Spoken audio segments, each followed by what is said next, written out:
Assalamu alaikum wa rahmatullahi wa barakatuh. Al-Ustadh Muchahanda bin Saidi wa Mngoko anayofuraha kuwaalika Waislamu wote ya kwamba ifikapo Ijumaa ya tarehe 10 mwezi wa 7 mwaka 2026 atakuwa akifanya nusura na kutimiza nusu ya dini, kwa maana ni siku ya shughuli ya ndoa yake, na location zinasoma katika mji wa Kilwa Kivinje, na muda ni kuanzia saa 7:30 mchana mara baada ya salatul Jumaa, na nauli ni shilingi 7,000 tu ya Tanzania.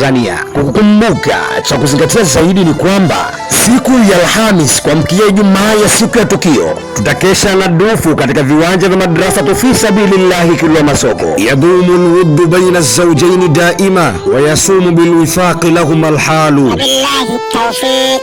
Imetayarishwa na kutangazwa kutoka mikono salama, sauti ya mamlaka, akili ya maarifa. Ni mimi Sharukani Sidat Bey kupitia Sharukani Online TV.